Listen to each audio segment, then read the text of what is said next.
Padayon tang na malandong sa mga virtues nga maghatag natog paglaom. Kaya nga tong tema mauman ang Pilgrims of Hope nining Misa de Gallo. Sa unang adlaw ang atong gipamalandungan ang letter H sa hope nga word stands for humility. Gahapon ang atong gipamalandungan ang letter O stands for obedience. Ang wa kahinomdom na miligros impierno. Karong adlaw ang letter P ang sawan prayer or piety, ang pagkamaampuon. Kaning pagampo or prayer or piety nga virtue mao sa ni usa sa maghatag natog paglaom.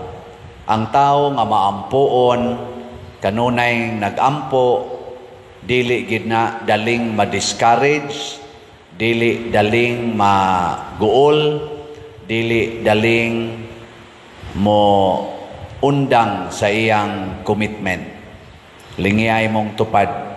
Ing na kaundangon na ka. Ing na kaundangon.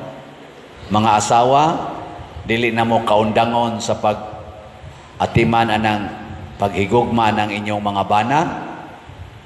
Mga bana, dili mo kaundangon sa pagsigig atiman o higugma ng inyong asawa. Nga, luod na kaignaw. Nga, mga asawa, tanaw nyo sa inyong bana, lami na kayong hiluan. Mga ginikanan, pa mo ma-discourage sa katapulan o sa kagahig ulo anang inyong mga anak. Adi igyon maminaw ninyo at igyon magsig-paminaw sa cellphone. Mga anak, wa mo ma-discourage sa inyong mga kabugat nga gibati sa inyong ginikanan, nga wa gi klaro, perti pang muyaw-yaw, perti pang mamalikas. Wa mo ma-discourage. Kung naa mo anang pagbatia, pagampo. Ampo. Maulian dayon ka. Ako bitaw din action kong discourage kay hinay kayong halin sa slot. Ampo lang. Ampo. Napagyo din uban, manimba, mapagaw na lang tag sinulti, lingkod lagi mo sa atubangan, sunda ang atong asyirit, mga isog yung kaignaong, atog yung lingkod sa daplin. Ako nga nung manimba man sa ni mga yawa sa doon. Ampo. Di kita ma-discourage. Sige lang yun. Nakaroon nga no ang pagampo makahatag magtinuod nga paglaom. Sa unang pagbasa, naghisgot diri nga ang Ginoo moabot og maghari kaninyo. Ang Ginoo nga maoy naghimo sa tanan, ang Ginoo nga maoy gamhanan sa tanan. Moabot og maghari kaninyo. Unya kun maghari na siya, makabaton mo og kalinaw. Muna sa atong tubag sa Salmo, poparihag yapon gahapon. Unsa to? Unsa to tubag nato karon? Ang katarong mulambo sa iyang panahon o ang kahingpitan sa kalinaw hangtod sa kahangturan. Ngano man kay ang Ginoo is always in control tungod sa iyang grabing gahom. So ang pagampo di mga igsoon kinahanglan nining 10 tulo ka elemento. Una, moilata nga ang Ginoo gyud maoy gamhanan, dili kita. Nilingay mong tupad. Namutuo ka nga ang Ginoo makausab ang imong naong. Ina ko no. Mutuo ba ka nga ang Ginoo makausab anang imong batasan? Tuo ka? Oh, yes. Gamhanan gud siya. Nothing is impossible with God. Ikaduha nga elemento nga ang kabubuton sa Ginoo maogyoy atong sundon. So kung magampo deta atong paminawon unsay gustos Ginoo. Dili ta magsigig diktar niya unsay atong gusto. Moingon ka Ginoo, makauyab na ta ko karong December. Kay sukad masukad, wa pa jud ko kauyab. Imo nang gusto. Nya ang gusto sa Ginoo himuon man day kang madre. Oh, di adto ra day kaspari padong. Ginoo makauyab na unta ko. Ay, dugay na kong nagsakristan, wa jud ko kauyab. Nya diha tatoy ni aksyog sugot, giilog sa laing sakristan. Oh, inana baron. Ayaw siya diktari. Ing na lang matuman imong pagbuot. Kay basid ang gusto sa Ginoo mapari ka. Oh, di ba? Ini kapari nimo tanang chicks imo. Di bitaw joke na. Unsay gusto sa Ginoo ba? Nga ikatulo nga kana ganing elementos pagampo ang pagbuhat sa gustos Ginoo. Kanang moingon na taba nga bahala nagsakit, bahala nag-uwaw, ako dig buhaton. Kay nga naman mituo ko nga mao gini ang insakto. Ana, mao na nahitabo ni Jose sa atong ebanghelyo. Si Jose buutan nga tao, maampuon nga tao. Mausad si Maria. Karon kay namabdos mas Maria nga wapan niya hilabti. Unsa may bation gyud sa tao, labi na sa lalaki, nga ang imong pangasawunon wa pakakahikap na mabdos. Unsa may bation sa kuan, lalaki. Mahiubos gyud. So sa iyang kabuutan, nagplano gyud si Jose sa iya bang tawhanong pagbati, nagplano siyang iyang biyaan si Maria. Pero nagampo siya. Unsa may resulta? Nagpakita ang anghel niya o giingnan siya, mauni ang gustos Ginoo, mangasawa kang Maria, kay si Maria namapdos na sa gahom sa Ginoo. Nya kay niila man si Jose nga ang Ginoo gamhanan kayo, siya bitaw di jud ko mo question kung si Maria namapdos tungod sa Ginoo, kay gamhanan kong Ginoo. Nya giingnan ni siya, balik ngadtong Maria, pangasawa siya og nganlig Hesus ang iyang anak, kay ang meaning anang Hesus manluluwas. Balik dayo Jose nga to, wa nay daghang pangutana. May kamo mga asawa, kung pananglitan mga bit inyong bana nya moadto din mo sa Ginoo, Ginoo nganong nangabit man ni siya, nya moingon din ang Ginoo ayaw reklamo padayon sa paghigugma og atiman sa imong bana. Musugot mo dili. Kinsay musugot taas ang kamot. Sige, isa ba? Mga yawanon gid mo. Kamo mga banang niya din pananglitan ron imong asawa, sige yaw-yaw, perti na yung makayaw-yaw, gamay nimong lihok, sawayon dayon ka, mura nag animal kaignaong. Ya, buutan kay siya mutratar sa imong kumpare. Magsige jog ingon, pre, unsay gusto nimo pre, mango float? Inana ba? Nya, igpangutanan nimo sa Ginoo, maghilak na ka, animal man ni akong asawa, Lord, anong sige man nagingon ani niya, iya man kung pasuyaon, unsa doon na ka ni sila relations pare. Nya dugay ra ba kay mouli, ihatod ni pare tag alas 12 nas gabi o sa alas 3 nas kadlawon. Ana, unsaon man ni nako, ako na lang kaning patyon. Nya moingon ang Ginoo, ayaw.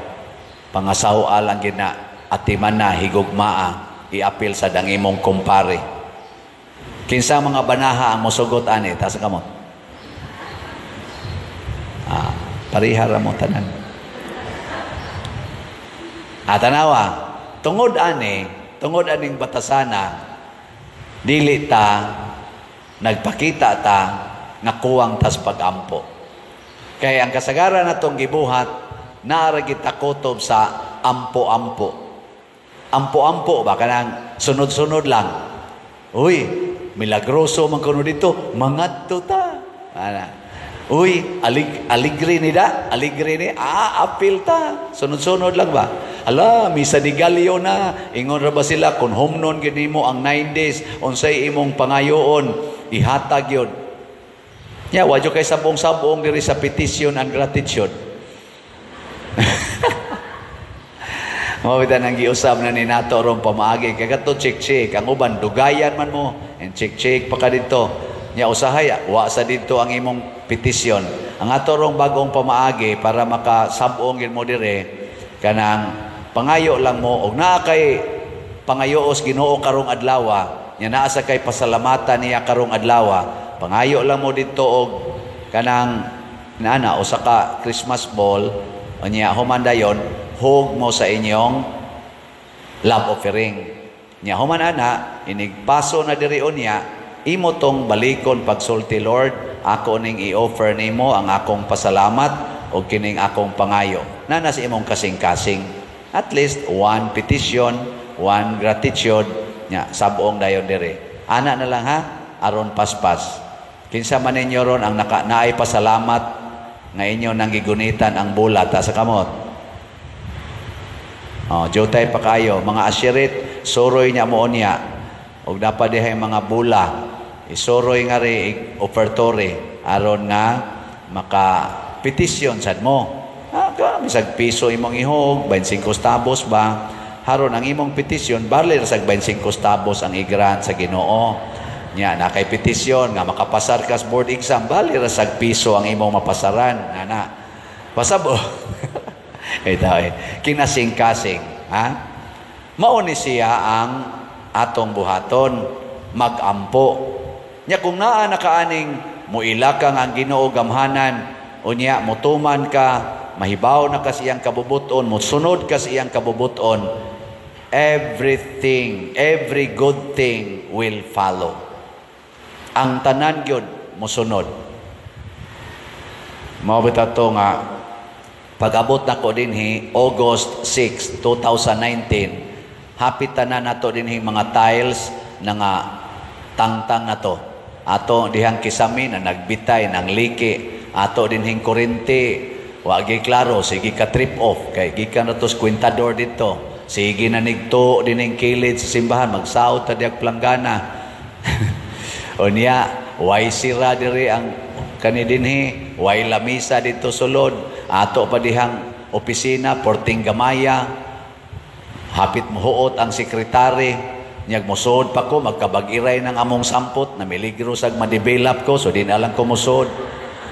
Ana. Pero pagpangutanan ako sa Ginoo, Lord, una ra ba din akong parokya, unsa may akong buhaton karon? Ang lamdag is Ginoo nako, puy iusa og pila ka buwan ayaw pagpangusab diha. Kinahanglan makat-on kag puyo niini. Nya paghuwat na lang sa akong isulti. Mo to, wa jud koy giusab dinhi hangtod niabot og January, sige meeting sa atong pastoral ana hangtod pag January 2020 ni sugod taog kani-ganing himo og hinay-hinay mga projects guided by our patron saint San Vicente Ferrer og sa atong Ginoo, og mao na ni Roy nahitabo sa atong parokya. Everything is history. Ano? Asway na ninyo karon Lord, unsay buhaton nako ani akong naong, kiskisan o dili? Kuluran o dili? Nya paghuwat ay ayaw pagditso dayon. Awa, di ba moingon ang Ginoo, mas maayo patingali ay nala naghilabti aron wa kay gasto. Nya ikaduha, mabayran pa na nimong imong utang. Imbis imong ipakulors buhok, ipartial na lang nagbayad sa imong utang. Aron di na magkusmod ang imong giutangan. Yung kabati, masagay kog naong, Lord, mas may nang bati kag naong nga nag-smile ang imong silingan kaysa gwapa ka ika, pero ang imong silingan kasi ingon, ang naong sa animal, gapakulor na sad, gapakulor, nyawara mag yung partial sa utang. Ano? Mga inana ba? Usahay. Inana ba yan? Usahay. Ako bitaw, naayusahay. Karon pari na ko. Sobra naman mga 10 times nga naibog kog babay. Sobra na ba? Nya, inigano ko, uy Lord, ibog man kay kuani. Nya, mura ba sa siyag na ibog na ko, kay magsige magduol. Nya, muamin ra dito. Ako lagi interpret og lain ba, may mga Ginoo, wa ka kay bawo, nana man ay uyab. Ay, di ay Lord no. Ay, kasakita sa Lord ay sakit-sakit ka diya, nga naman sa kay madre. Nako ay sakto dito. Ako na nga maka-realize sa sad ko. Sakto dahil mo din imong kabubuton nga magpuyo na gyud mi nga murag padong nas langit. Ang madre, tuwa siyang monasteryo, ako di asa ko dire, tabla naming duha. Oh, ana. Nya, lipay na yun. Ang sunod. Ana raman na. So, ay ninyo, kanang lamparuhon kasi imong bana, kay nakasuyop imong bana, nya lagom kay kagnaw, mingon ni ka, Lord, unsa man ni, mubaos ko, ikiha ko ni, o patyon ko ni. Yung Ginoo ayaw dawata lang ng imong lagom kay maayo ra na after few days. Ayaw dahil imong lagom. Malinawon kay inyong kinabuhi. Di ba? Malinawon ba? Why gubot? Tamparoson ka sa imong bana. Mayon ka Ginoo. Ampo din ka ba? Lord, help me. Unsay akong buhaton. Mayon din Ginoo. Ningon bitaw ko nga kung tamparason imong pikas aping, ipatagpa lang sa nang pikas. Imo lang sa ipasagpa. Unsa may mahitabo? Mingaw kayo ang inyong balay, malinawon kayo. Kay makuyapan man dayon ka. Na, di ba nagisaba, magyaw-yaw pa to imong banang, nakuyapan na ka diha. Dili pa matandog imo mga silingan, kanang sunod nimo nga balay, di gyud matandog. Pero ig-action sa imong banang, tamparuson tigap, siyagit sa kap, istiya ka, ikaw ni malakap, siyagit ka, asos ang inyong silingan, mo yung nakalami, biyang pamusilo ng mga buang de, di man sa takapahuway din mana na. Pero patit-patiran kasi mong bana, niya igo na kang mulagobo, niya moingon ra sa kab, this cannot change my love for you. Pasti lang, nindota lagi. Ikaw ma, lungon ay moabot, lungon. Uy, may lungon. Ay, giatake siguro ang asawa. So, dekas lungon, lubong ka nga to. Wag yun, linaw kayo. Mauna, ang kalinaw, sana?